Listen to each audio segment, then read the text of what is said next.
nggak absolut gitu. Itu mesti ada yang ditunggu. Katakan ya kereta api ini berjalan 9 lebih 10 menit.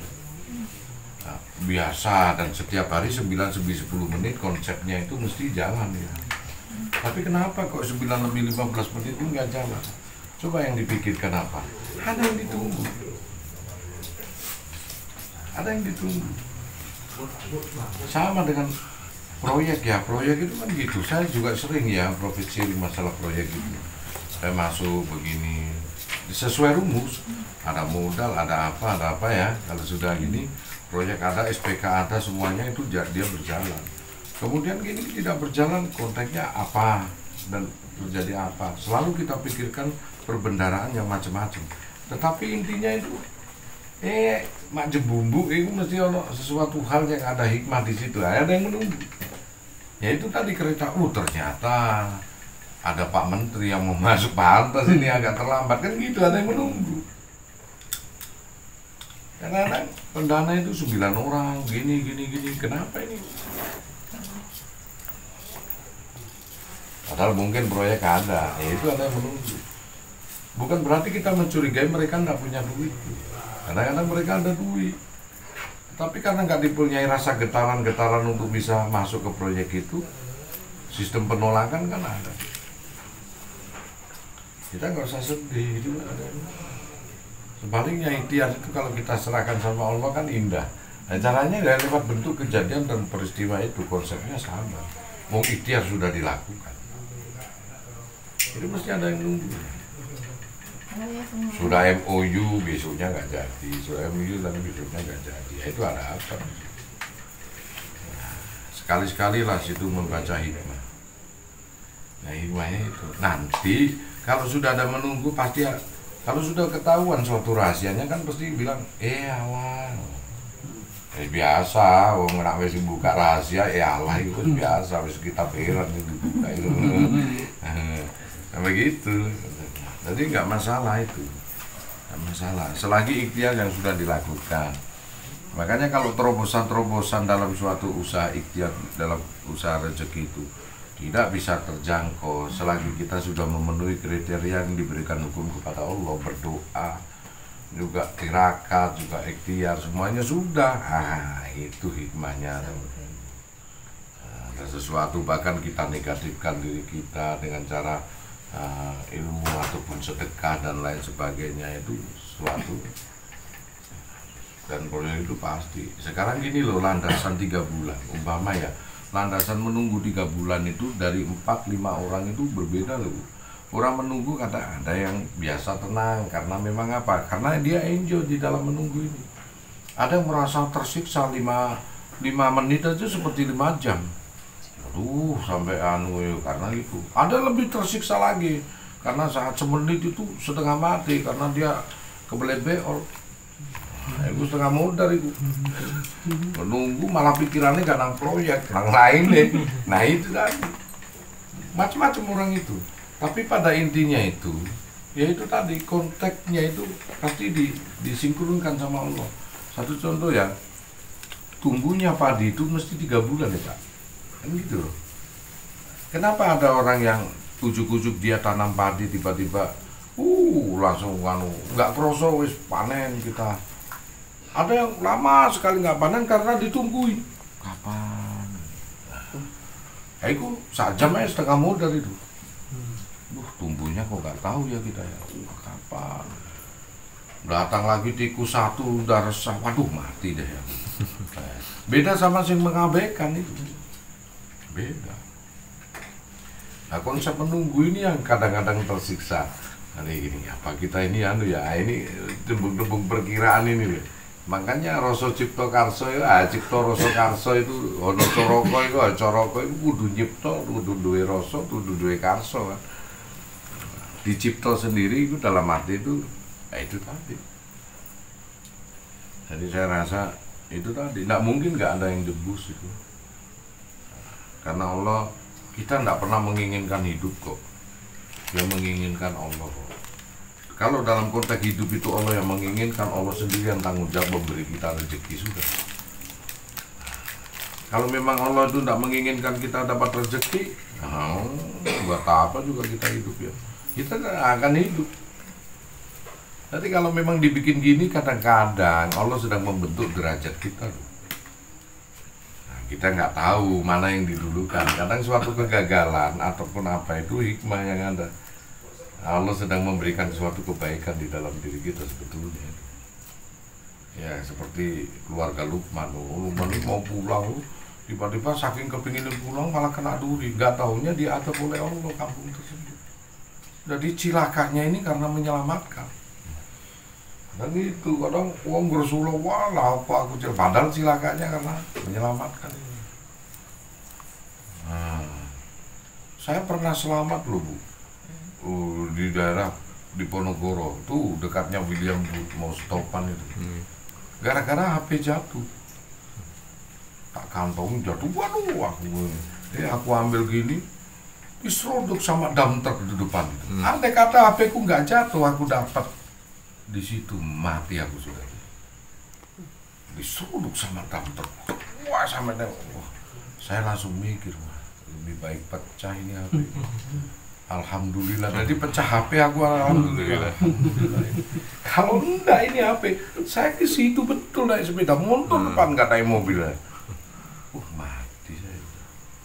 Itu yang mati sudah 6 orang. Bisa saya itu yang mati.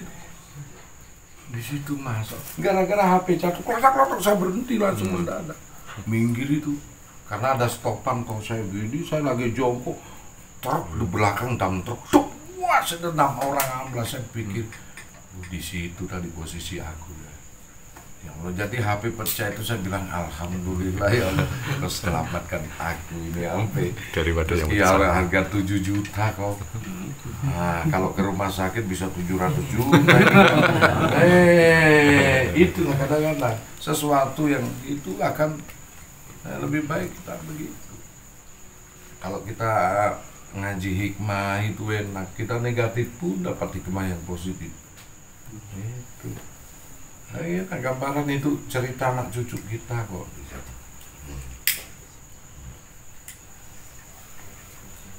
Ya seperti keluarga Lukman tadi, Lukman Hakim itu tadi waktu berjalan kena duri. Macam-macam seperti saya itu HP jatuh lah ya. Padahal pada saat jatuh bodoh aku kenapa HP aku kantongin di jaket. Jaket melorot jatuh. Coba ada selerekan itu, wah celaka aku posisiku di situ jadi 7 orang korban itu. Nah, ini loh Pak. Ada lagi orang sing berada pada posisi aman mati. Itu terjadi tahun 89 deh kalau nggak salah. Itu di Waru sana dekat itu orang itu malah karena hujan ngiyup berteduh dia. Berteduh di mana? Berteduh di pinggirnya itu kereta api itu. Nah, bukan di rel, relnya masih jauh. Pembatas karena hujan pembatas begitu. Lu ke-9-nya ini mati semua karena apa? Sepure kepleset. Lucu enggak? Ada ya itu lucu. Itu sudah aman loh posisi berteduh begini. Rel kereta di sana, keretanya kepleset. Jalan ya, wah amblas sudah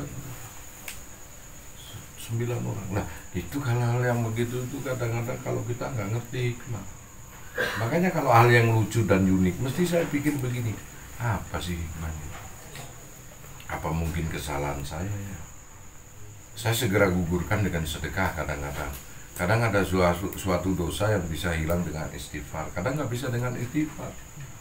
Ada dengan suatu khalwat puasa, ataupun dengan sedekah, ataupun dengan bantu orang. Kalau masih hebat begitu, kadang kita ada dosa mungkin sama ibu bapak ya kita sungkem. Kita mencari deh itu namanya mughafafah, mujahadah, muhasabah, merasa kita diawasi oleh diri kita ataupun diawasi oleh Allah, itu muhasabah. Kita akan tahu nanti letak kesalahan kita bagaimana. Ya memang kan kadang-kadang kan penyakit hati kita nggak tahu. Kalau penyakit dohir kita gatal-gatal, aku yang merasakan, dirimu tidak. Tapi kalau penyakit hati kan kadang-kadang kita nggak merasakan, dirimu orang lain bisa merasakan. Kadang kita nggak merasakan apa kekurangan saya. Kita masih menebak-nebak. Kalau saya lihat nggak ada. Berarti yang kurang apa? Kayaknya ada yang nunggu deh. Maksudnya itu, kayaknya ada pendana yang khusus untuk proyek itu yang menunggu. Buktinya apa? Ya 9 orang yang punya dana mendal kabel. Mendal kabel. Ini kan sama persis dengan proses saya uang yang di Palura tuh. Yang kamu tak ajak tadi. Macam. Baru ada yang mau membayarkan. Apa? Bujurnya mati, mertuanya mati. Bolak-balik gitu. Lu aku pernah dibayar tanah 300 juta, wongnya mati kok. Setahun malah itu duit gratis 300 juta. Tahu anaknya tak suruh melanjutkan. Nggak tahu kalau papa gitu, saya nggak punya duit. Loh, berarti uang 300 ini hilang mah bati aku yon. Tanahku yo si ono. Kok kena opo mulai sing gede wong aku dikei bati sing rada enak iki. Tak pikir-pikir, kenapa juga aku mau gebu-gebu yo? Wong aku dikei bati sing enak. Lu ada lagi 2 kali, lu dikei 150, mati juga orang itu. Biar aku nak sing tuku tanah itu sok mati lho bos. Lah saiki ora, pembeli ini malah sing mati, aku sing tuku malah ra mati. Ini kuali malah sing arepe tuku mati. Nah, bener. Mosok yo koyo ngene yo enggak gitu, ajane wis wayahe jangan karena sebab tanah. Kan begitu. Itu kadang-kadang hikmahnya di situ. Tadi aku dibateni piro iki? 800 juta iku nanti total ambek lurah iku. Masalah tanah kurung payu-payu iki. Itu 800 juta gratis. Sing mati malah duduk aku yang biyen tanah itu mati kabeh. Aku kuat, malah sing mati arep sing tuku. Iki moro tuane mati, mendekati to sih. Iya. Moro tuane. Kurang aduh tuh wong sing tuku. Nah, berarti wis rada ambar Siti, ambar PS esuk konggone bari. Kurang beberapa jam. Kurang beberapa jam itu. Ya ceritanya lucu itu. Nah, ini sama Bu. Dari kapan itu saya? Dari tahun kemarin loh. Oh, itu booming ramai, aku sampai punya usaha, aku pengen punya usaha. Untungnya enggak laku kemarin. Kalau laku kemarin aku bikin Excel show, mata kena lockdown. Lu kan nyelamatin aku Allah itu. Baru bikin Excel show, yo, habis 600 juta lockdown, gak kelenger aku. Ternyata Allah ini kasih sama kita ya. Coba aku laku kemarin berapa usaha sing tak cepno dari uang saya. Dilalah kena COVID. Semua usaha nggak ada yang sehat. Alhamdulillah. Nah inilah ilmu hikmah. Kalau kita mau positif ya, mau yo laku itu. Memang seperti itu. Kalau kita berserah diri kepada Allah itu kadang-kadang yang terbaik untuk kita, kadang bukan yang baik untuk Allah. Nah, kadang kita mencari yang baik, kadang itu bukan terbaik untuk Allah, untuk kita. Maksud yang Allah itu.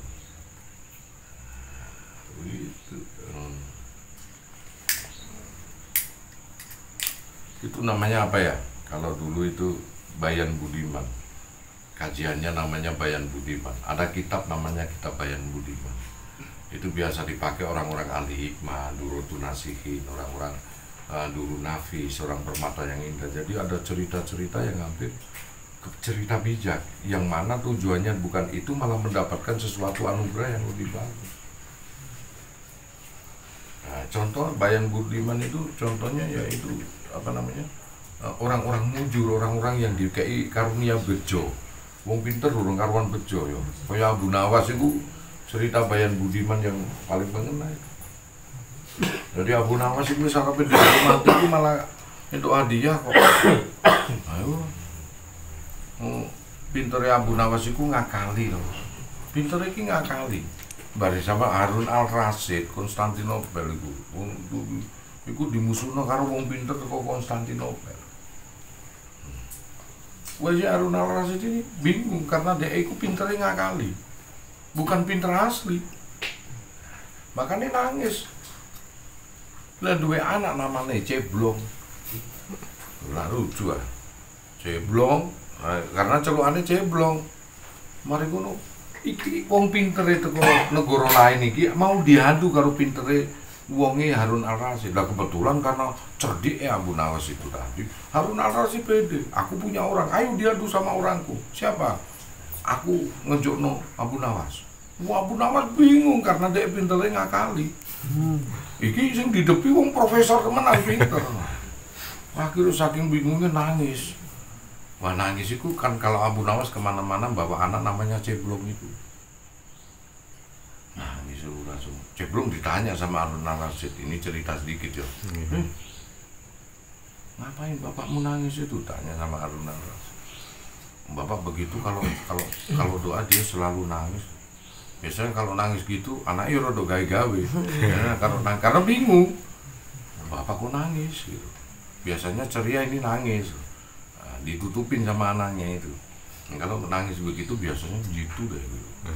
Abu Nawas krungu. Cangkrik lah bingung. Aku ki susah dong.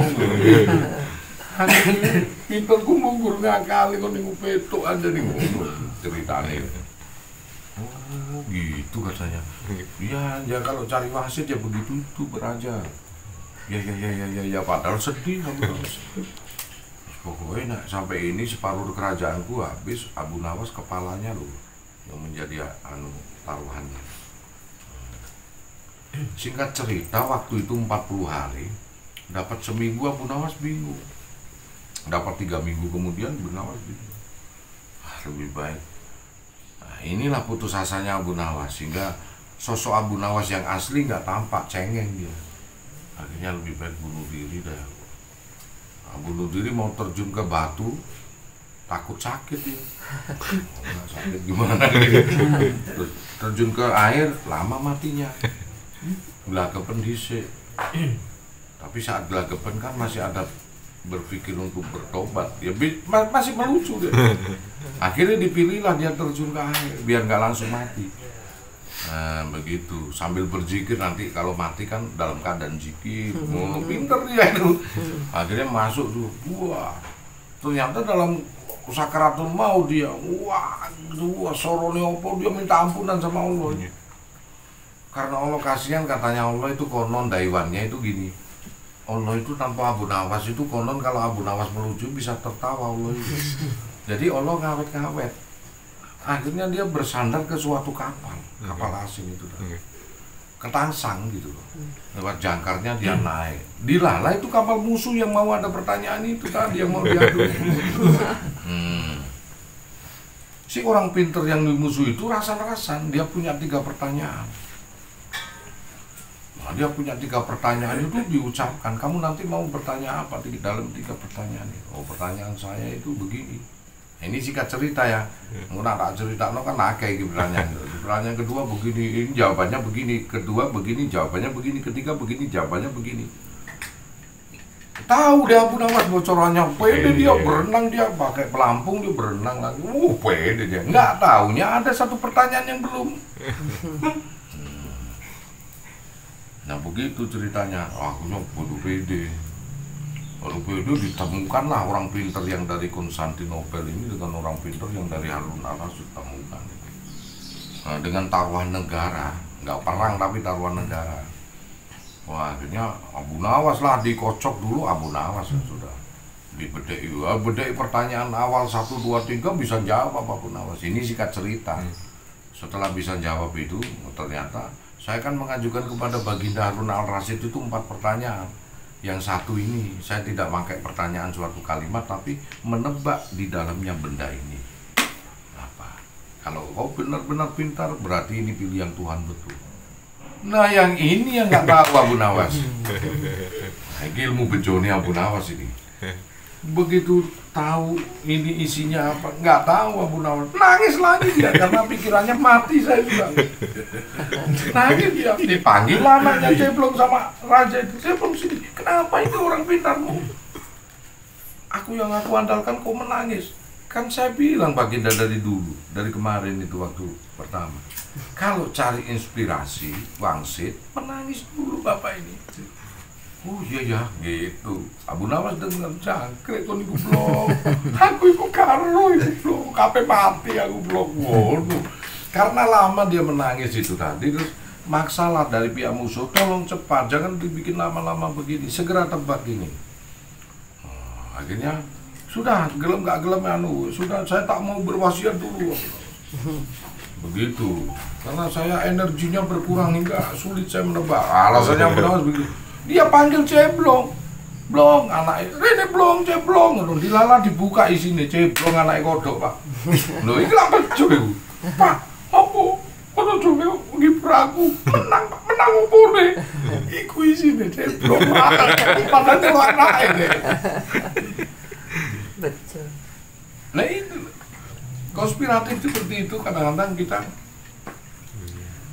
Ya, wong pinter iki kalah karo wong bejo. Wong bejo iku nang ndi wae bejo.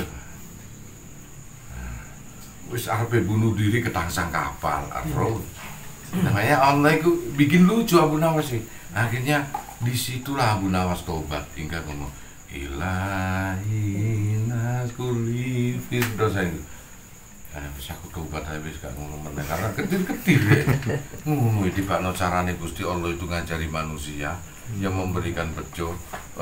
Di dropno dhisik hingga aku bunuh diri sampai diuripno karo Gusti Allah baru dikei rahasiane. Setelah senang digawe ndredeg meneh dikei itulah Allah.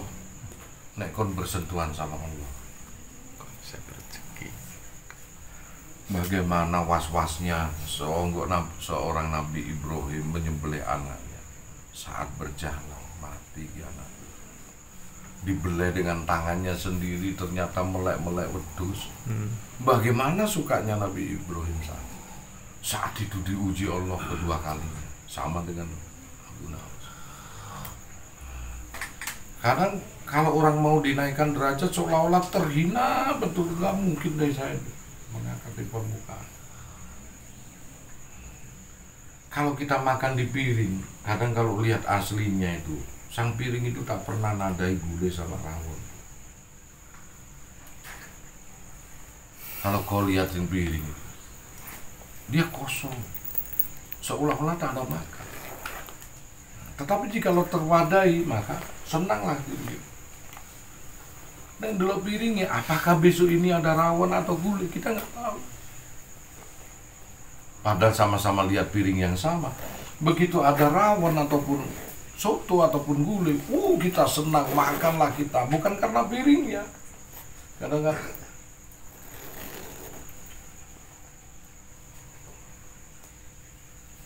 begitu konteksnya itu. Ada orang hidup itu konteksnya lucu. Kalau memang Allah turun tangan, kadang lucu, tidak sesuai program. Unik, dating, absolut, unik. Itu kalau dari Allah. Allah unik, dipikir nggak mampu, dirasakan ada, tapi dibikin nggak mampu.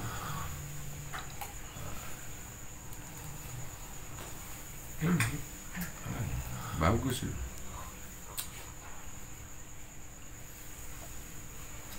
Seperti itulah. Dia ini uniknya. Gede lurah ini.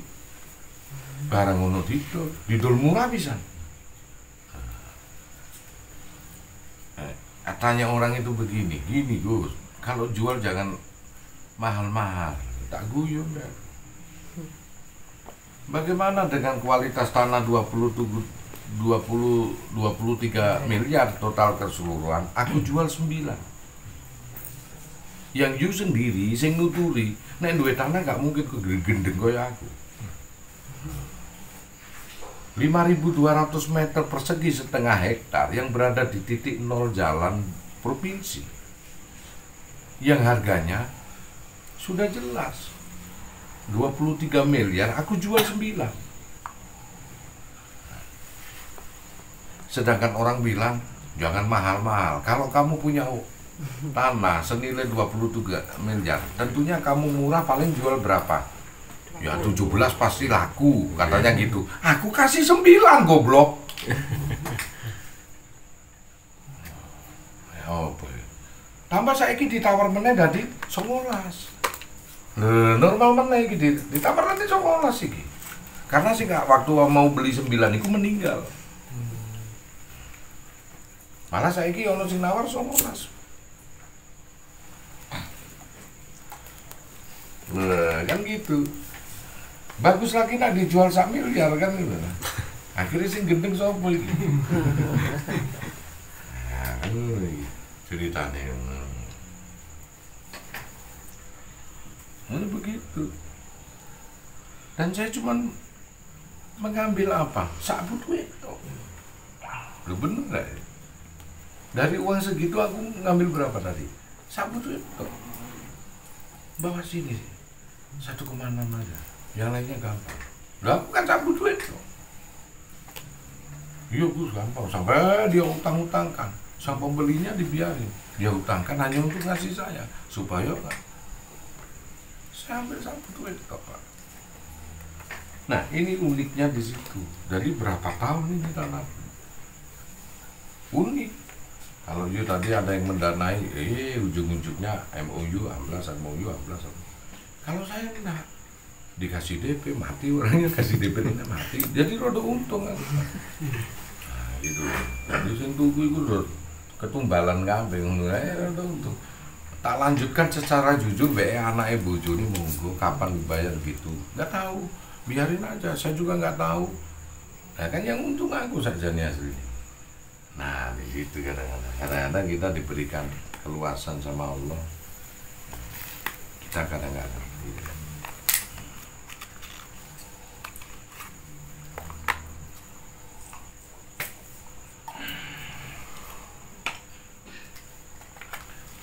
kita memainkan peran itu kadang-kadang kita nggak ngerti sebagai apa. Kita ini berusaha menyingkap siapa di balik layar pewayangan tersebut. Kalau kita melihat wayangnya yang ada di situ sementara kita berada di depan layar itu, seolah-olah wayang itu bisa bicara. Tetapi sebetulnya yang bicara bukan wayangnya itu, wayang kulitnya, dalangnya yang ada di belakang. Bagaimana kita mengetahui wayang itu tidak bisa bicara ataupun bisa bicara kalau kita nggak menyingkap tabir rahasianya itu. Setelah kita menyingkap baru kita mengetahui. Ternyata yang bicara itu bukan wayangnya. Ada dalang di belakang yang menggerakkan itu. Yaitu khoyun kehidupan. Sukma kita. Terus Allah berada di mana? Yang nanggap itulah Allah yang lagi melihat, menonton sandiwara kita dalam berkehidupan ini.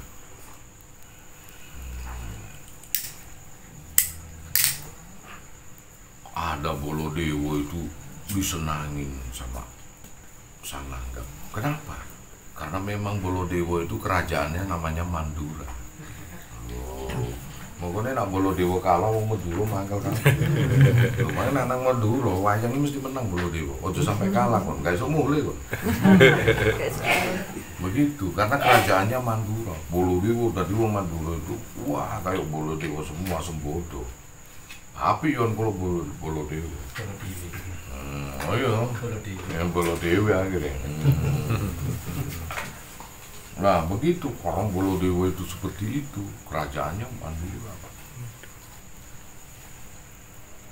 Di samping itu ukirannya bagaimana itu wayang dan bagaimana dia cara memperlakukannya, hingga sang nanggap itu tadi membelilah wayang kulit yang memang terbuat dari kulit, ditaruhlah tempat khusus karena dia sering disebut sama wayang itu, yang konon yang menyebut itu sering dalangnya.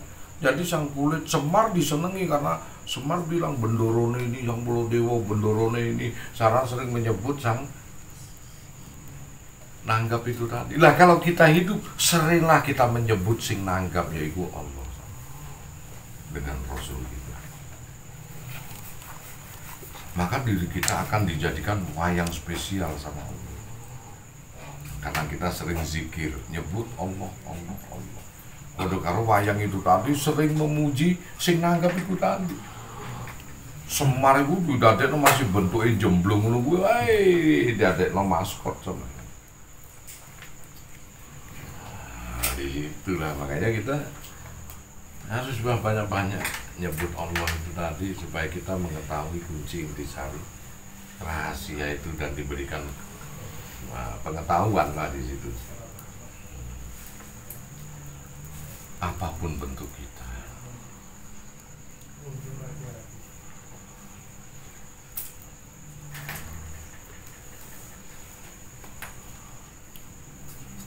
Begitu makanya aneh, dan itu terjadi pada diri saya. Ternyata Bu Santi sama Pak Afrian ketularan aku. Ya. Saya kemarin yang Ketularan nih. 9 kali itu Gus, saya ngomong sama perkara dunia kok bingung yo Iya. berbet gitu. Ternyata saya punya saudara namanya Didi, kenal sama Gus Hadi. Iya. Gus Hadi memberikan kerjaan itu yang Gus ubah masjid Miko terus sembako bansos itu.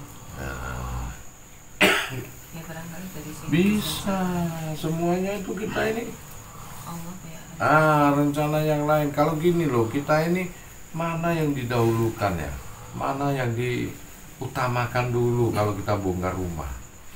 Kalau dana memang nggak ada,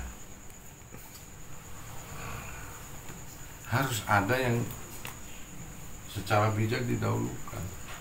Dan kita harus berada yang semestinya kita bebas, kita berada dalam satu kamar karena menghindari debu, karena memang renovasi kan. Kadang-kadang rezeki kita itu seolah-olah diberhentikan. Kadang Allah sedang dandani masalah makommu, derajat. Kalau kita sama juga, bagaimana orang itu bisa mengetahui apa profilnya, kekayaannya, jikalau dia dalam tahap pendidikan. Orang dalam pendidikan khusus, dia tidak akan mengetahui profilnya, baik dia anaknya jenderal, anaknya tukang becak sekalipun, anaknya direktur, sama Pak. Dikhususkan. Ini namanya derajat. Derajat ini diawali bagaimana ya? Apakah kita ini cari ilmu atau cari makom? Kita berilmu tanpa makom nggak ada karisma. Nah, ilmu dengan makom baru ada karisma. Iya. Kamu beli cincin yang mahal, yang dibutuhkan cincin atau sertifikatnya, Pak? Udah begitu. Kalau kita mau pakai, yang dibutuhkan cincin, sertifikatnya tetap di rumah. Kalau mau jual, orang nggak melihat dari cincin, sertifikatnya dulu yang diberikan. Karena cincin itu mahal, harganya miliaran.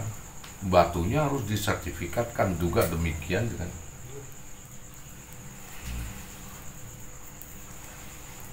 Begitu, sang sertifikat ada di rumah, tetapi cincin dijual tanpa sertifikat bagaimana? Dia dari barang murah. Tetapi kalau yang kita bawa sertifikat cincinnya di rumah, jadi keliru kon gendeng. Aku beli cincin berlian. Bawa meneh, apa itu? Cincin berlian. Nah, itu jadi keliru kon bloon. Saat kon nanguni masyarakat, bersosialisasi supaya diajeni cincin itu dipakai, nggak perlu sertifikat dipakai. Kalau ada yang tanya asli, mana sertifikatnya? Ini sama dengan Rolex. Rolex tergantung siapa yang pakai. Dia bersertifikat hebat. Nek sing pakai, maaf yo, tukang beca, sopung percaya. Tapi delok tampang sak. Kalau tampangnya dia itu pelente ya, semacam koyo SBY. Wah, dia pakai yang KW3 sekalipun dibilang asli. Udah ada pakai. Itu berarti makom toh, karisma kan. You mengetahui YouTube-ku. Kemudian beberapa bulan kemudian, you sama menjelaskan seperti saya karena memang Anda bolak-balik memutar dan hafal ucapan saya.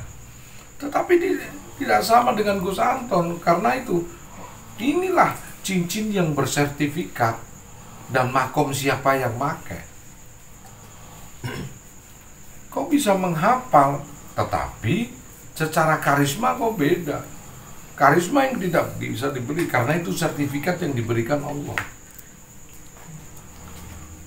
Banyak yang hafal wejangan saya, tetapi dia bukan seorang mursyid. Bisa dikatakan KW, Gus Anton KW 1, Gus Anton KW 2, lah gitu, Gus Anton KW 3, begitu. Nggak ada ucapan begitu lah. Disinilah kadang-kadang saya tersenyum, Bu.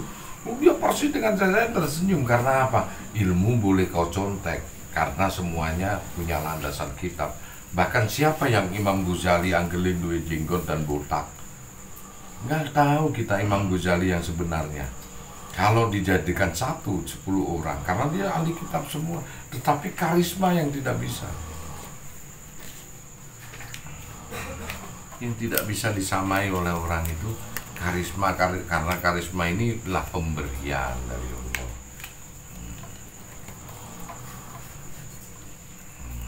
Konteksnya sama-sama memprogram. Sama dengan ini loh, ada HP merek si A, si B, si C dengan aplikasi yang sama. Secara hardware dan software sama. RAM-nya juga sama 8. Memorinya juga sama 512 umpama. Tapi kenapa yang satu harganya 7 juta, yang satu 20 juta? Karisma apa? Kualitas produk tersebut, yang satu mereknya hebat. Nah, yang satu cuman kampungan aja gitu, cuman gitu. Kualitas apa kita nggak bisa dengan aplikasi yang sama deh. Taruhlah dia punya aplikasi A, B, C, dia punya 17 aplikasi, ini juga punya 17 aplikasi, sama plug deh dengan model-modelnya, tetapi berbeda.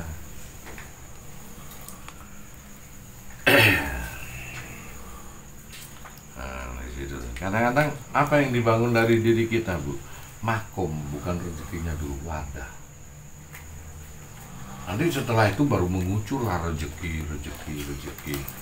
Nah, begitu. Nah, kadang wadah ini resikonya ngaji dikurai. Resikonya. Karena mau digantikan sesuatu bentuk badan yang baru. Warongko manjing curigo manjing warongko. Kalau biasa piring itu dipakai makan rawon, ya tentunya dibersihkan ulang. Bersih karena mau dipakai makan gulai.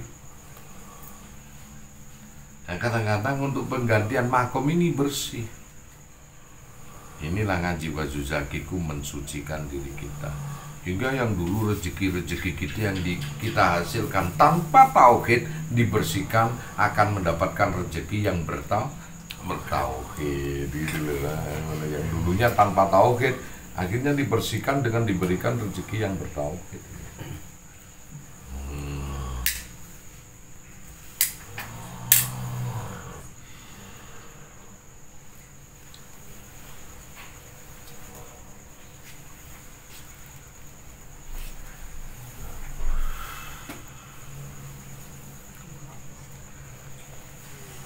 Pisang ini enak digoreng nggak? Oh, pisang buah. Soalnya kalau dibuah gini kadang-kadang malas makan. Kalau ada gorengan dimakan semua gitu. Yang dipikirkan kan bagaimana pisang ini habis, ya kan gitu. Akhirnya kalau digini kan kadang malas. Oh, mau saya inginnya malas. Nah, digoreng malah cepet. Sebab sesuatu yang unik, yang lepas dari original, variasi itu kadang-kadang malah dibutuhkan.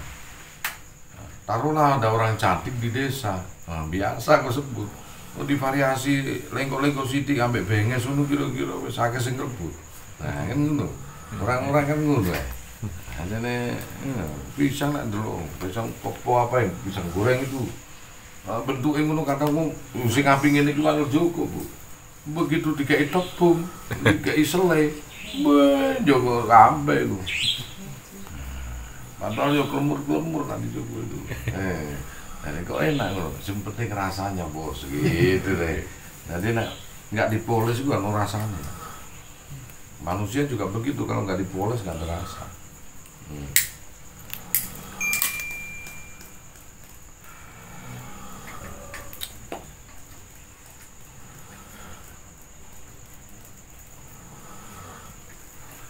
Di situ kadang-kadang kontak kita ini harus berpikir terus. Nah, kita suruh menjalankan toh. Kontak berpikirnya sebetulnya sudah selesai. Dapat proyek sudah selesai, kita tinggal jalankan. Cuman kita menyempurnakan sudut-sudutnya gitu lah. Menyempurnakan sudut-sudutnya.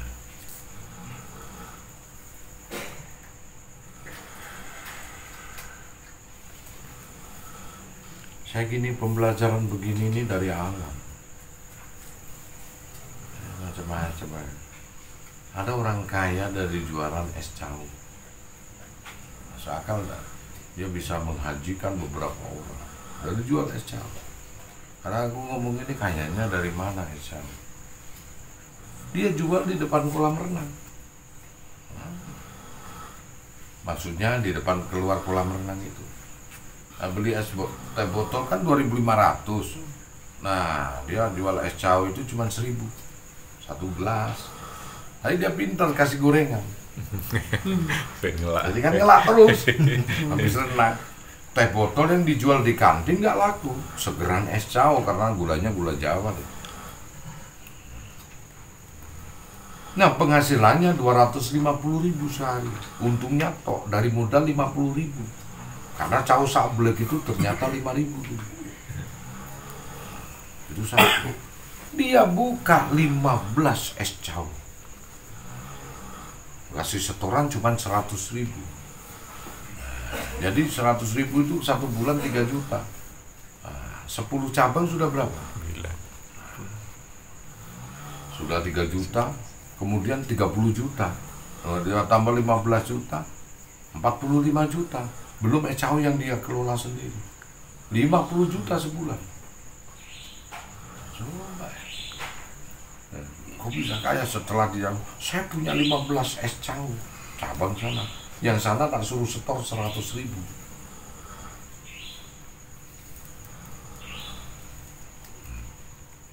Masuk akal ya.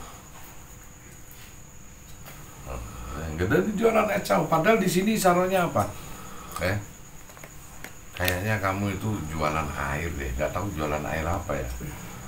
Pikiran kita jualan air geledekan di musim kemarau itu. Ternyata Telesik punya Telesik, dia ada ide jualan es cawu. Bahkan yang di kantin kolam renang itu kalah laris. Teh botolnya nggak begitu payu. Karena harganya 2.500, pikiran orang dari pabrik juga, ada pengawet juga, es cawu digeruduk. Wah, baru gelasnya segini, 1.000.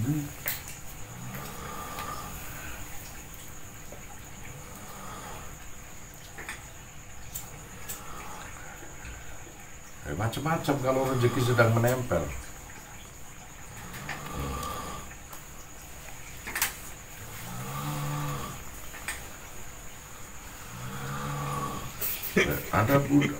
Ada pula yang dibudidayakan sama Allah. Jadi dia merasa seperti jualan gulai terus sampai 40 tahun ada itu. Enak sekali itu tidur. Seperti orang nggak punya dosa. Iya. Kayaknya ini cuma pindah tidur. Tapi di kolam renang boleh spring bed rumahnya melahir ini bu. Gini nih soalnya ya. Satu kalau sing gudo wis megah kabeh karena ngoroke ya padha kabeh nek ketemu itu. Jadi gitu.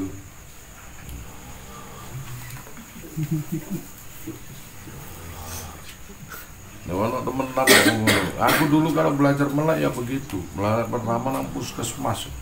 Di kampung gue ada puskesmas, mulai akhirnya nggak kuat. Waktu masih SMP, kadang nyuri tidur.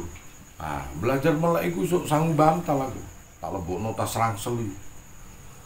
Jadi belajar melek itu sanggup bantal. awakmu lah gak ono sing koyo aku. Lucu, aku sok profesional melek ya teko gak profesional kok nyolong bantal, njuk bantal iku. Oh, meneng nek nang Mas Guru.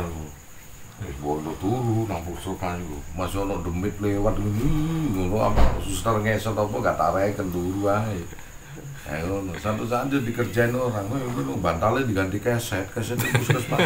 Dia tak gowo keset itu, jadi ngetangi dulu. Ini ngono gue digugah, wah buyar ngono gue. Padahal di situ juga nggak ada orang ngaji, ya karena belajar melek itu tadi. Nah, sebelum kuat melek, gitu. Saya tuh begitu dulu itu, biarin aja. Makanya nggak tahu main itu nak nggak kuat keturun, nak biarin. Karena dulu aku kalau setengah mati ya mulai motor dilekno ini ya kayak dijauh. Aku pernah loh ngasih apa solasi tak gini, ngasih motor kelihatan melek kalau pas tidur. Oh sampai ini ada guru saya dulu ya, guru kanuragan itu. Ada sesajen nih, ini ada pisang raja, pisang apa, kembang ini, komplit dari sini. Diajak melek gitu. Jadi guruku bilang, kau niku yo sampai dulu tak nyunyuk rokok. Saking wedine guruku galak lho, ini sarungan melek dipaksa nang ngene motor tidur. Telek iki lugur itu celak. Sarung bolong. Konek ini. Wah, nempel itu sajen buyar kabeh.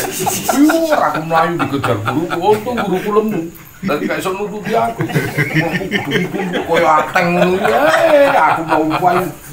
Pernah begitu itu, suka dan duka karena belajar melek.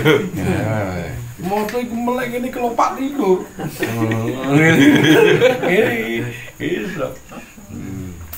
Ada lagi zaman sini lucu nak melek. Kayak rokokan begini dong. Jadi aku ini ngomong ceramah ini tua gini, dia ikut saking sungkane mungkin yo, nggak mau mengakui nak dia tidur. Begini. Bener aku melek. Engko harus konangan ceblok gini. Saking mendine diakoni turu. Karena balik koyo lho aku gak tidur ngono. Ini meneng ini. Saking sanoe. Wong iki nak kuat iki saking sanoe tak jarno wae. Cuman dari tontonan lucu jadi gak ngantuk juga aku. Tak jarno ngene. Enak turu, botot Gus. Turu boton ngono iki. Ana meneh sing sekak, mikir sekak tok lagi 3 langkah iku iso sak jam aku. Aku jenenge sapa Pak Tomo. Ngejak sekak dhewe jawab sing rek ya wis aku sekak meneng. Ya wis suwi. Tibakno tak delok. Lah iki kok mikir kae. Ayo dipikir. Wes turu mboten Gus langsung mlek langkah. Langkah. Lho, benteng iku ndak ditunjuk. Lah besok menceng. Ngono iku gak ngakoni iku lho tak delok watak manusia. Ono wong sing turu ngene plek wis ketok terbukti. Ceplok ku sing ngene. Gayane ku koyo gak turu ngono iki. Ngene iki. Lah nek ana wong ngono iku aku guyu. Berbagai macam teori kok ngantuk iku lho aku wis fase ta. Ngaku iku ya tau njlungup ngono. Teori ngantuk ngono iku sing ngene-ngene. Yo, dikongkon turu gak gelem ngakoni, mboten kok. Mari ngono ngene meneh. Ya tadi malah karo mendem iku gak kena di prediksi iku. Mendem iki jane kon mendem mboten ku 10 saya saged puluhan lho. Iku mendem iku padahal aja warna. Ono lho kulo sik saged ngaji kok, sik eling nak mendem lah mboten eling. Ngono ngoceh terus tak warna. Tapi yo talar ngene iki mlaku. Tadi gade wes. Lewat ngono iku. Unik, Pak. Aja titik-titik dia. Saat digopong itu saya dipopong tidur di rumah. Tangi ya. Loh, balik menenang puskesmas sih. Enggak mau mengakui bahwa diriku tadi tertidur. Oh, ini kudu digopong masmu. Mau ngaku sik cilik. Wah, udah menenang puskesmas melek meneng. Yo glempang. Itulah manusia, saya manusia itu nak kan. Seneng. Saya ngantuk usul kan mau tidur. Apa bang fitrah manusia kok. Aku ki kuat itu kok gak kuat lagi ya. Jadi kuat malah itu ya dari yang begituan. Ngomong karo sing ngomongno iku abot sing ngrungokno. Aku baru kroso iki. Biyen abahku wah nak ngomong wah kok kuat yo. Ternyata aku nak ngomong yo kuat karena semuanya berpotensi. Iki berfungsi, mata, telinga berfungsi, gerakan berfungsi. Sing ngrungokno iku. Nek gak berputar sini. Tewas ana. Apa meneh gregetan meneh nak karo wong Jawa gak ngerti Jawa nih, Pak. Wah, turune klenger ya ngono. Aku nak ono wong mati angler. Jawa gak ngerti Jawa nih. Nek turu klenger kualik dur. Nek mati klenger. Ya. Nek turu angler ngono gak. Wong Jawa gak ngerti Jawa nih.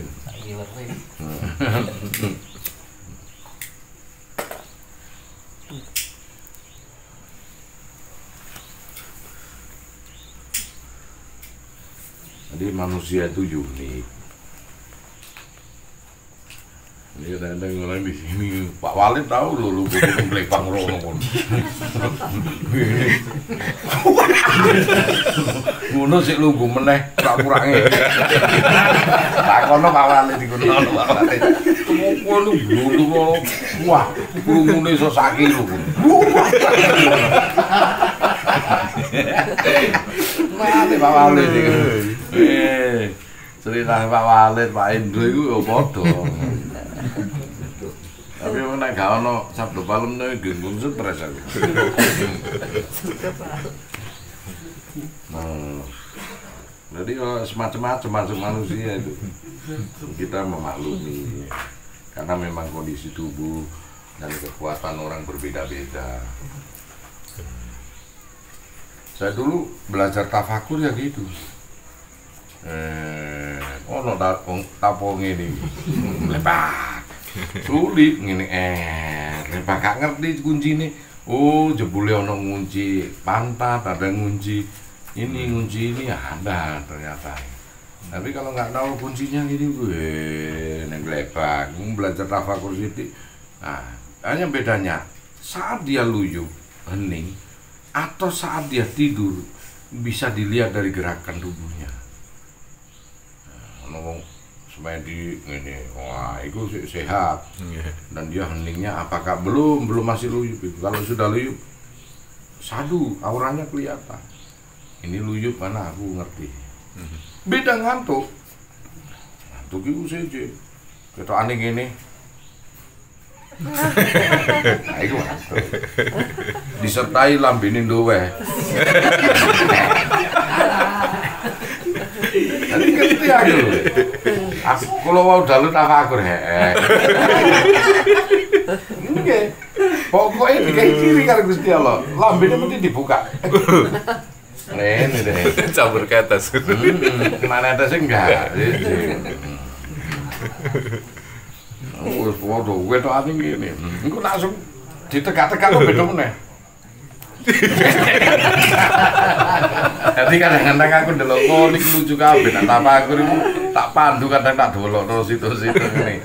Kowe ento nak sik durung luyup, wah koyo tafakure nemen ngono. Wah, iku sik mikir utang nang omah. Gue ini dia mikir utang. Jadi macam-macam. Justru hiburanku tuh kok ngono. Wah lucu orang ini, hiburanku justru kok ngono. Direkam ya usah. Sulit kadang-kadang. Sulit kita lakukan.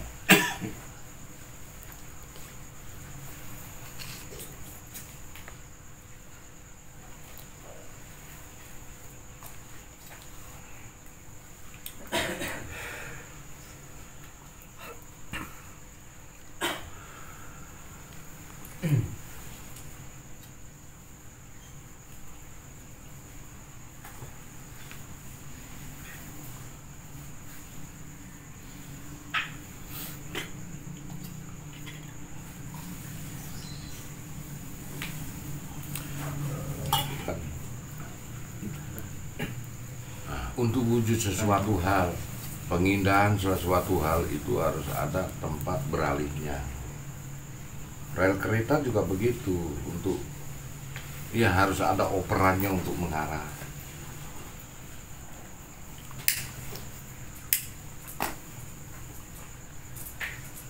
Kita ini terbiasa bisnis ya, terbiasa bisnis. Karena resepnya dunia ini hanya kawruhnya itu hanya 3 perkara untuk dunia: harta, tahta, wanita. Wanita ini jangan diartikan wanita yang sesungguhnya begini, bukan. Wanita ini keindahan, keelokan dunia, hasrat dan kemampuan apapun ini disebut diwakili wanita. Bahkan tahta ini diwakili makom, diwakili derajat, diwakili pangkat, disimbolik. Kalau yang disebut harta ini juga jangan diartikan duit toh, juga diwakili kekayaan, keberadaan, rumah dan lain sebagainya. Ini kan harta tata wanita. Kalau kita ini sudah terbiasa menaiki suatu kereta yang disebut harta, ya tentunya kita akan terbiasa ke sana. Tetapi kalau mengawali dari harta ke tahta, kau akan naik kereta lain. Turun. Paham gak? Kebiasaanmu mencari duit, mencari rezeki, karena suatu harta yang kau tempuh dari bisnis. Enak, bisnis apa kau jadi? Makanya jangan sekali-sekali kau berubah haluan. Kalau berubah haluan titik nol. Paham? Kau naik kereta yang Mutiara Selatan, karena ini kereta harta ya. Sudah enjoy di situ, sudah itu aja. Makanya saya tidak akan merubah. Mau jadi bupati kus, enggak lah, karena itu akan saya turun lagi. Paham ini? Bisnis apapun saya jadi, saya kan bilang, saya bisnis apapun jadi untuk konteks dunia.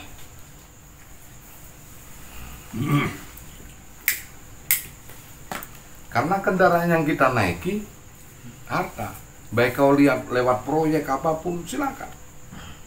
Tetapi jikalau kau beralih kepada metode yang kedua, tahta, derajat, pangkat, kau ingin jadi DPR, dengan begitu orang nggak sadar, di DPR banyak proyek, di DPR banyak ini, di lembaga ini banyak ini. Maka kau akan turun dari kereta Mutiara itu menuju kereta Bima. Paham? Nah, kasih tahu konsepnya. Sama juga kalau cari tahta, cari wanita, dan kau akan dapatkan kesemuanya ini. Cuman di saat turun masa transisi kau menunggu ini, harus betah-betah amat kau bersabar menunggu. Nggak, saya mau kamu bisa jadi menteri lu Gus, karena kamu dekat bumi. Kamu bisa jadi pejabat karena kamu punya duit. Kamu bisa jadi ini. Saya nggak akan berkata. Karena kalau saya siap, keluarga siap enggak? Ini konteks rumus dunia loh ya. Rumus dunia ini. Harta, tahta, wanita. Jikalau kau berubah sisi haluan aja sama dengan berubah gerbong kereta.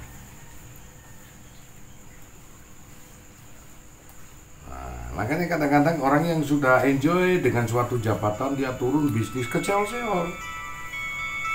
Karena itu tadi. Kenapa kok bisa terseol-seol dia? Ya karena itu tadi. Dia turun dari jabatan untuk menunggu titik nol. Menunggu kereta yang akan hadir ya, secara bersamaan ini tadi. Akhirnya jadi perkara dia itu. Nah.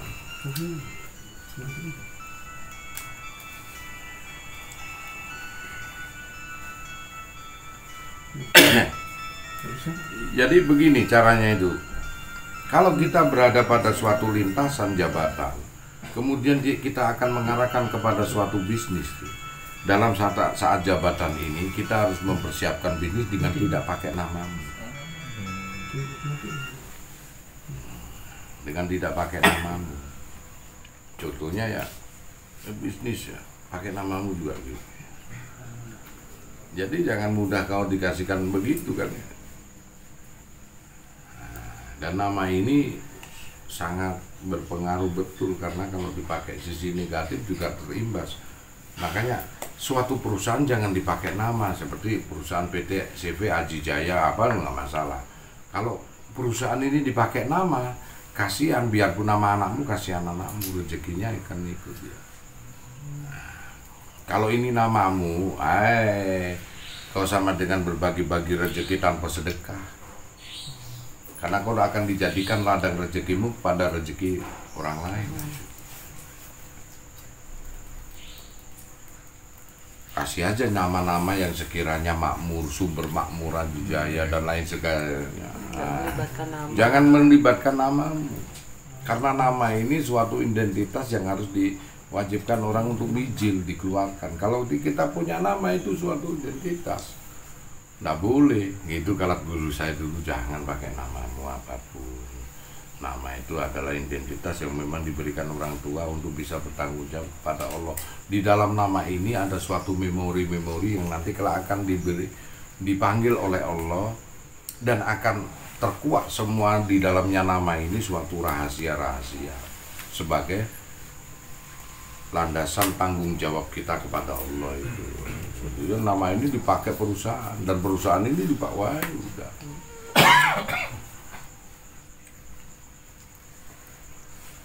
Nggak boleh. Terus ada masanya. Masa usaha kejayaan itu seperti piramid. Nah, jadi kalau kau itu punya satu usaha kemudian naik, sesungguhnya kau sedang engkel ya. Dia mulai begini, wagu dia akan jatuh. Kau tambahi seperti apa, dia akan jatuh. Kalau mau naik dia ke ujung ini harus dikembangkan seperti piramid itu. Kuat ya. Jadi kau nak dodolan bakso itu laris saja, dia bahaya itu. Lu ini hakikat. Bagaimana caranya itu? Kembangkan bakso sana. Ada buka cabang lagi 3, 4. Biarpun itu nggak laris, nggak apa-apa untuk jagang yang di sini. Nggak boleh satu tok. Satu kok laris tinggal tunggu kejatuhanmu. Ini hakikat. Ini dia dapat satu, naik kuncir wagu Pak. Dia akan rontok setinggi apapun. Tinggal nunggu. Coba ini naik, ini kembangkan Pak. Satu Pak. Naik kuat. Makanya unsur alam semesta itu hanya punya 4 sisi penyerap sawab, yaitu apa? Kubus, kotak itu yang dipakai umat Islam, Ka'bah. Nah, kemudian dum yang dipakai masjid-masjid dengan orang gereja Nasrani itu sama, Buddha pun juga ikut itu. Nah, kemudian obelis, tugu, tanduk setan, atau piramid. Ini lingkaran, ada kotak, di dalam kotak ada lingkaran, dalam lingkaran ada segitiga, dalam segitiga ada obelis, semuanya. Ini 4 unsur ini. Nah, kalau untuk membagi rezeki dari piramid itu, harus konsep piramid ini. Pengabdi setan dia tahu, Illuminati dan Freemasonry itu dia tahu caranya, makanya dia logonya segitiga mata satu, tahu. Kalau untuk konsep ibadah 4 sudut, Ka'bah ngerti An-Nasir Amarah, Sufia, Luama, Mutmainah, ngerti sedulur papat 4 sudut ini. Coro raja gitu, kalau cokro atau coro jolo sutro, tadi 4 sudut. Seperti Ka'bah ini, manusia mesti melingkari suatu anasirnya sendiri ya. Itu coro untuk ibadah, berarti kuat, kekal dia. Sampai-sampai orang Yahudi memfilmkan itu, apa, Transformer, rebutan kubus yang energinya besar itu loh. Begitu. Kadang-kadang kita nggak tahu deh. Orang Yahudi lebih mengetahui, kita dibodoh-bodohi. Tanduk baponet. Coba sesuatu yang tidak mempunyai lintasan link, pasti dia kesambar dengan alam semesta. Pasti. Satu contoh yaitu menara ya. Kalau dia tanpa ada sebab itu, kalau yang tertinggi pasti kesambar beledek dah. Karena itu penyerap energi seluruh alam semesta dari 3 sudut atau 4 sudut.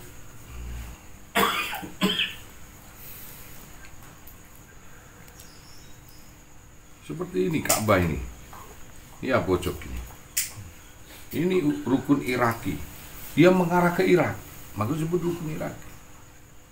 Loh kenapa kurang kali? Ada suatu kejadian di Irak sudah lewat. Yang ini rukun Syam yang sekarang terjadi di Syam. Yang ini Yamani, ini sudah terjadi. Yang sini sama sini sudah terjadi. Yang sekarang sini ya. Yang sudut Hajar Aswad belum terjadi, ini mengarah ke Indonesia. Coba lihat.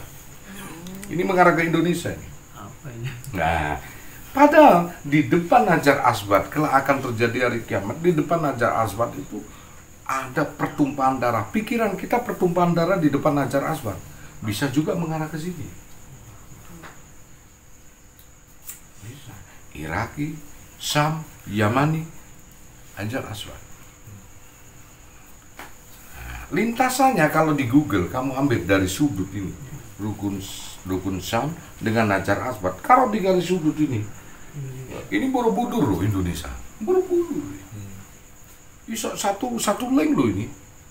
Lo anehnya itu. Memang benar-benar ini jin ini perkara ini di bawah di center kan itu. Kemudian Candi Mendut, Candi Pawon itu lurus itu ke Borobudur. Center itu. Anda ukur aja dengan garis simetris. Jadi unik. Masuk Paris. Iya. Anu Paris. Iya, termasuk. Iya, iya. Menara itu Paris. Nah, di sini Napoleon Muslim. Udah terkonsep rahasia kayak gitu. Sama ini piramida Giza juga sama. Coba lihat ya.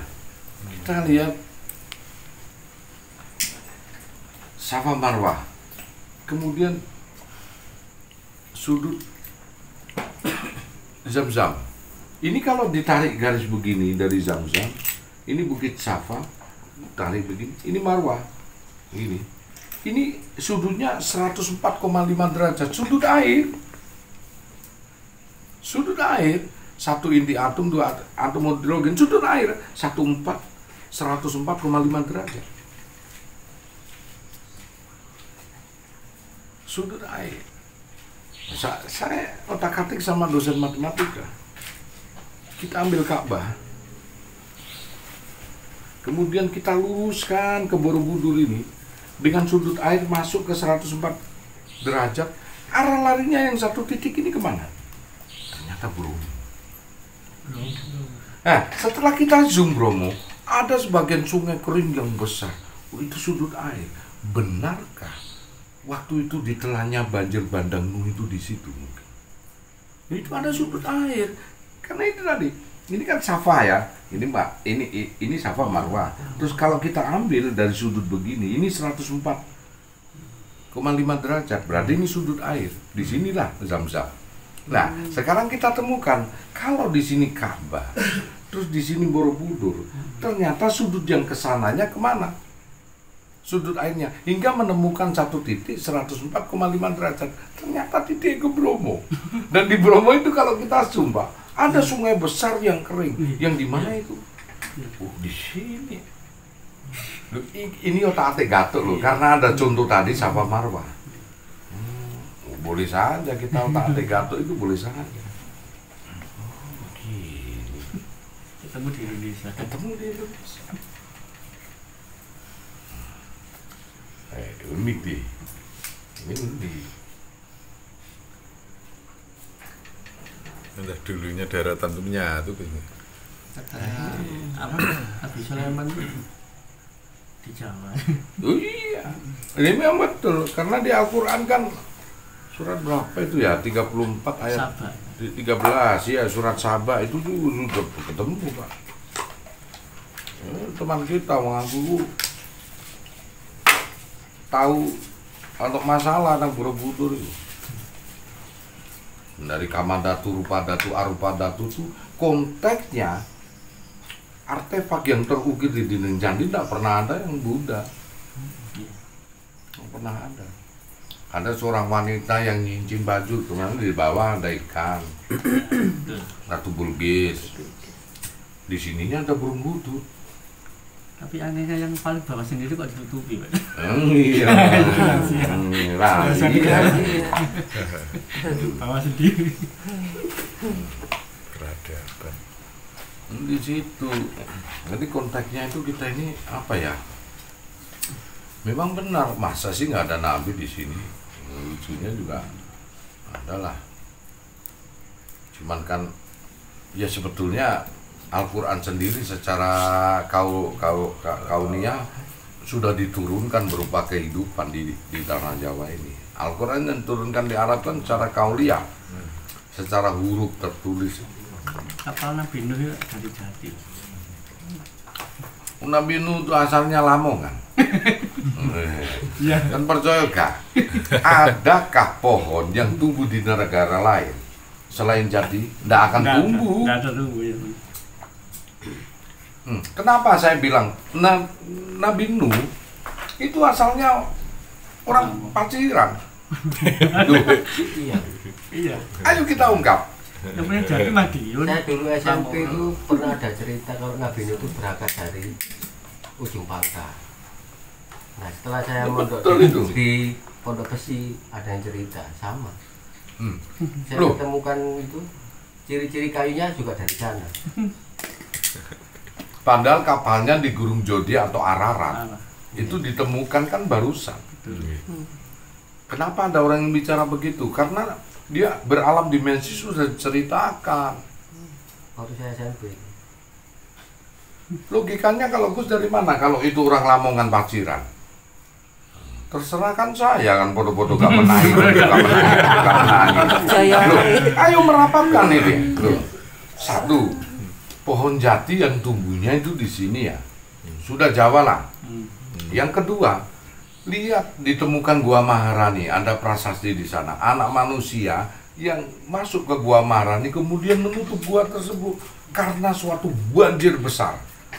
Poin 2. Nah, yang poin 3, apakah iya kalau Nabi Nuh itu di Irak, kemudian kapalnya bersandar di Gunung Jodi tanpa jalan? Maksudnya kapal yang ini, Pak? Enggak mungkin. Kalau nang Indonesia kemudian jalan terus kesasar nang Gunung Jodi, Gunung Ararat, masuk akal karena jalan, gitu betul. Itu landasannya. Terus iyakah pohon jati yang tidak bisa tumbuh di negara lain kemudian dipotong di sini dipikul nang Irak? Aneh-aneh wong golek kerjaan iki wong biyen yo gak goblok kan, yo pinter-pinter kan. Enggak mungkin toh. Kalau ditemukan orang Jepang loh ini. Ini dari Java kayak Iya. apa pohon yang asli dari Jawa. Dari serat-serat kayunya. Jadi kita bangga Nabi Nuh itu hidupnya di Paciran. Ayo, saiki kon sing ngomong uripe nang Arab, buktine opo? Ora ono bukti kok. Nah, aku kan ora buktine. Kayune kayu jati. Mbah aku ngomong nang Ngawi Paciran apa? Kenapa aku ngomong nang Paciran? Karena ada anak manusia yang diukir itu waktu banjir Banjang Nuh dia masuk ke suatu gua yang indah. Ada prasasti. Ada prasasti itu. Masuk aja di Gua Maharani itu, ke Tanjung Godok itu. Ada itu. Dan lihat ceritanya Gua Maharani.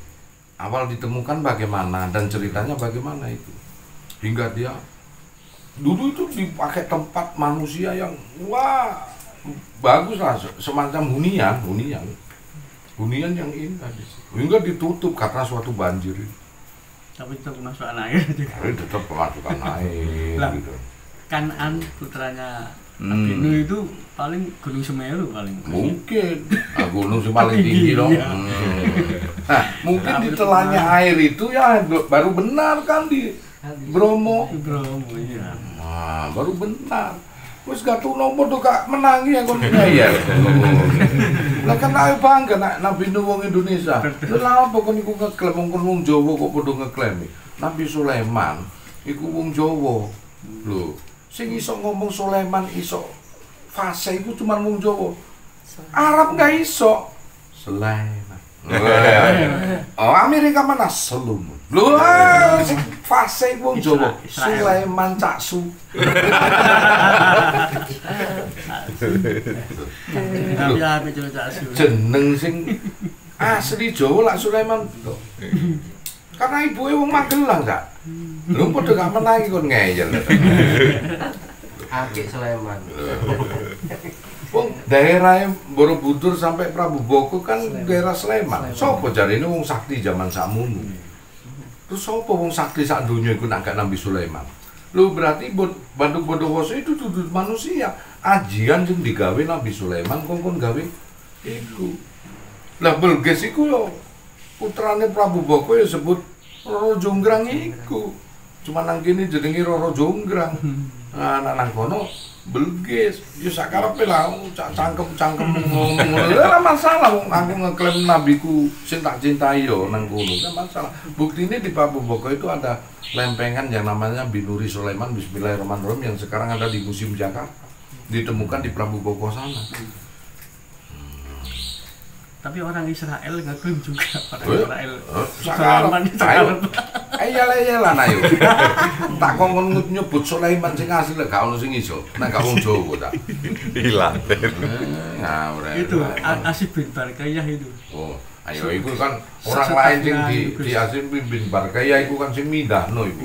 Mindahno istana iku lho. Sakti-saktian sama Jennifer itu. Wah, iya nggone jintok lah tanah Jawa ta. Tanah Jawa itu Borobudur 491 patung ukuran lebar dan tingginya bahkan bobotnya bisa sama loh, nah nggak jinjing gawe. Dan itu tanpa pondasi loh. Menungso gak iso itu gawe kok ngono iku. Nah gak Sulaiman sing ngongkon. Maka Sulaiman menyuruh jin-jin membuat patung-patung seperti piring dihiasi teratai dan mangkok tertelungkup apa benar gak Sulaiman. Dan disitulah negeri yang aman, tentram, damai, baldatun, toyibatun, barokul ghafur, yang ada buah yang pahit rasanya kan gitu. Iya, Mojopahit. Nang di mana nak mojo lengkambe Mojopahit sing pahit. Nang dunia ndi kono legi kabeh. Arab enggak ada. Kamu ngono sing ngeklaim iku wong Jawa. Kamu kan lho. Kon iku dipenerno Nabi Sulaiman padha gak uripe kok padha tebake. Kok iso kon niku ngeyel. Nah aku ya percaya, Cak. Seneng aku.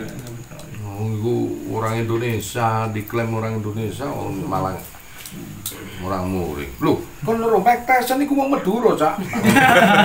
Nek nang Madura jenenge Matasan.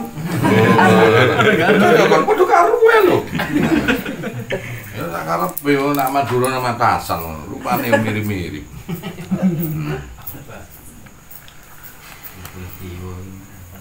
Oh, sopo tahun 70-an iku karateka dunia. Cuk Norris toh. Oh, iku wong Surabaya, Cak Norris nak aku arane. Cak Nur.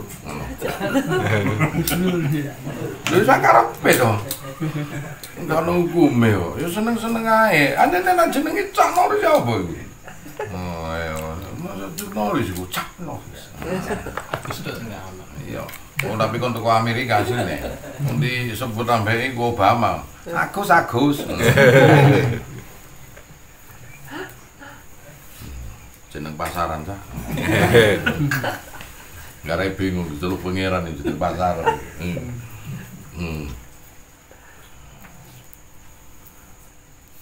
Nah, disitulah wong kita ini apa? Kita ini kan nggak ngerti loh. Kalau Al-Quran itu sudah menyatakan itu, masa Allah itu ya gak adil. Berarti Allah itu ya nganggep diri kita ini orang Jawa itu masuk surga semua loh, Cak. Aslinya. Lah apa nih? Loh, Al-Quran itu diturun di surat Yusuf kan. Yang dimana Al-Quran itu turun kenapa di Arab? Karena saat bodoh-bodoh wong. Zaman ini jahiliyah goblok tenanan. Anak ayu ku gak oleh dirabi wong, dirabi dewe. Saya kita takon nih, kon duwe anak ayu kon lah. Karena awakmu sama Al-Quran ya. Makanya gak perlu diturun. Coba delok surat An-Nisa. Siapakah yang boleh dikawini? Bibi tidak boleh dinikahi. Koyoke jelasno wong goblok gak iku. Dilarang kau menikahi bibi, adik dari dirimu ini tidak boleh, yang basis saudara ini kan macam itu. Loh, koyok jelas ke wong goblok ini. Karena memang goblok wong Arab. Sepurane rek nganu wong Arab kan. Ini memang, saya Tapi kita ahli takon. dagang ini. Lho lah gitu. ahli dagang tapi bodoh. Wah, ahli dagang itu karena nggawa Gusti Allah ngono. Demi Allah minyak ini. Aku untuk minyak antar kan dibujui. Kamu ngomong, lu demi Allah itu minyak, tapi gak kali, sebut tuh. Asli nggak minyak antar kardi?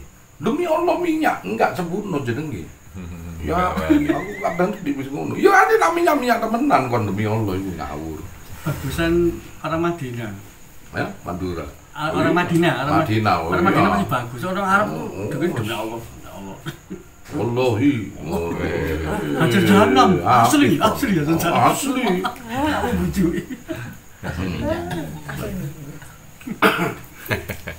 Aku ngomong, demi Allah Gus, minyak ini.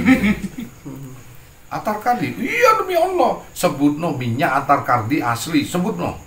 Ya, nggak tahu lah kalau atar kardi.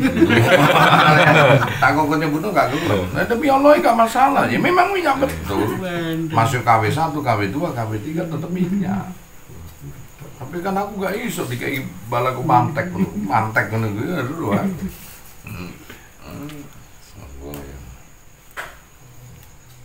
Ilmu mantek iku ilmune Abu Nawas.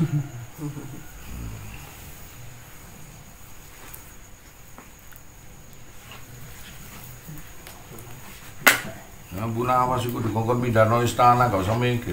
Tak kasih waktu 40 hari kamu berpuasa untuk bisa mindahkan istana ini ke dalam gunung. Sekarang aja. Duh, kaget ya. Oh, saya ini ahlinya. Mindahkan kan? Oke. Saya ahlinya mindahkan. Bismillah deh ini. Mari kuno. Ini. Tolong angkat istana ini, taruh di atas punggungku, saya pindahkan. Loh, saya angkat deh, kan saya mampunya cuma pindahkan, kalau ngangkat tidak mampu berpindah. Saya tugasnya pindahkan, demi Allah saya tidak bisa mampu ngangkat. Karena orang punya keahlian sendiri-sendiri. Terus bagaimana solusinya ini? Anda cari orang yang ahli ngangkat. Baru saya taruh di punggungku, saya pindahkan. Ya, sampai jam berluan, biji-biji gak sih tuh. Abu Nawas pintar. Saya juga seperti sholat. Oke, monggo. Begitu.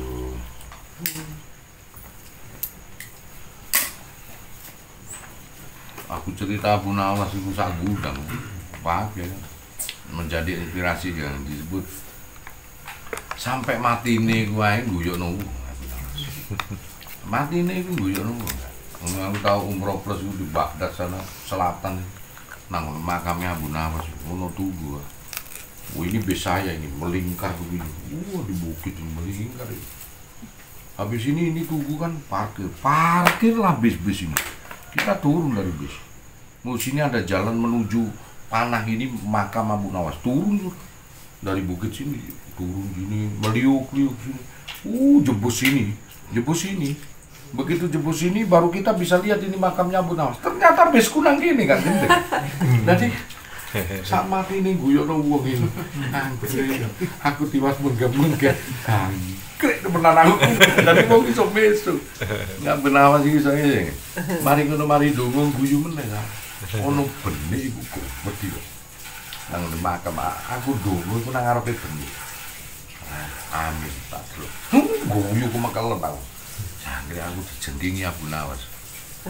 Ini ono ceritane riwayat kenapa benik iku. Abu Nawas ngomong, aku itu jengkingi rojo. Iku apa jenenge malah dikei hadiah. Kok dihukum mati? Wah, delokno. Tibakno nang panggung iku Abu Nawas gawe benik warna-warni. Mulai dari kecil, sedeng, gede. Wah ngono. Munggah. Rojo kaget. Pakaian opo iku Abu Nawas? Oh, ini pakaian modern zaman sekarang, zaman dahulu, zaman besok itu pakaiannya begini semua. Delok warna-warni iki opo iki namanya benik untuk menikah. Nah, dulu kan pakaiannya ralenan ini. Begini dia ngene dari benik itu karangannya Abu Nawas. Tapi ada yang sip baginya. Tapi jangan saya tunjukkan. Lu gak apa-apa. Nanti baginda ngukum saya. Udah kasihan dia kamu menunjukkan yang lebih hebat. Lu gak apa-apa, aku sih ngongkon. Janji. Enggak ngukum. Iya wes janji salaman. Baginda jongkok, dan Baginda jongkok. Abu Nawas muter ono jengking ini ternyata benik sing paling gede ku nang sini. Waduh, rojone apik yo ngene gak sadar di sini si Abu Nawas. Mari ngono dikei hadiah ku wong kocone nonton kabeh kowe. Nah, aku ndonga begitu amin. Benike ku sampe kok gak dijengking ya. Jangkrik, ceritane iki dijengking iki lho tonsilitku ngono ya. Gak kurang ajar. Dadi sak matine ku guyokno wong apa. Sak matine. Tapi seumur hidup dia kalah sekali. Yang dia metodekan bahwa suara, dia kan pernah ngomong suara terbanyak itu suara Tuhan. Akhirnya dijawab oleh Allah bahwa suara terbanyak ternyata bukan suara Tuhan. Dari apa? Jualan keledai. Dia dikena paceklik jualan keledai. Dengar salah satu makelar, Abu Nawas jualan keledai. Inilah ngerjain Abu Nawas. Seluruh makelar sak badan ku kumpul rapat deh. Opo ngomong, engko nek ono ngomong wedhus yo sip wape. Saking gregeten karo Abu Nawas gak iso dikalahno. Datang Abu Nawas bawa keledai. Orang pertama datang. Bagus sekali kambingmu. Matamu buta. Ini keledai kau bilang kambing. Periksakan matamu itu gitu. Oh itu kambing kau bilang keledai. Kau yang gila Abu Nawas. Tanya orang-orang. Dia istirahat. Orang apa? Keledai begini dibilang kambing. Dia ternyata ada lagi temannya satu. Dari mana Abu Nawas? Rumah jelas. Sudah telah kalau ya bagus sekali kalau kambingmu itu. Kamu lihat ini kambing juga.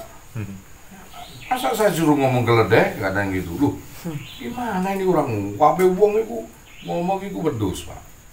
Sampai ke pasar. Pasang. Berapa hargamu? Aku beli 5 kepeng. Kenapa kau hargai keledai ini seharga kambing? Padahal harga keledai 35 kepeng. Oh, tanya seluruh badan. Akhirnya dijual harga kambing wedhus. Bahasan mulai diseneni bojone. Goblok niku pati bojone wong. Keledai ngono. Baru dia menyatakan ternyata suara terbanyak itu bukan suara Tuhan. Kalau kena teori konspirasi, apakah itu suara Tuhan? Inilah teori konspirasi. Kompak. Gitu loh.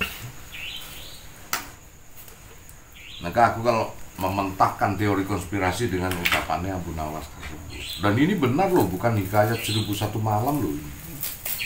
Pencetus siapa? Pencetus suara terbanyak suara Tuhan yang enggak dipakai demokrasi. Abu Nawas. Tapi bukan suara Tuhan, suara kesepakatan itu. Nah, konspirasi, suara kesepakatan. Padahal untuk tujuan itu.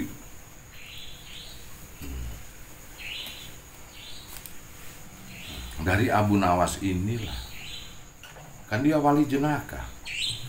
Nah, konon katanya Allah bisa tertawa, hidupnya dia itu penuh minum itu Abu Nawas. Ibadah gak gablek ngombe bendino, karena gak ngombe gak bisa ngelucu deh. Nah, itulah Abu Nawas.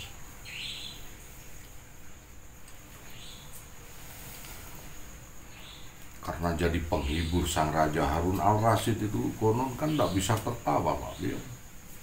Mukanya kan cemberut terus.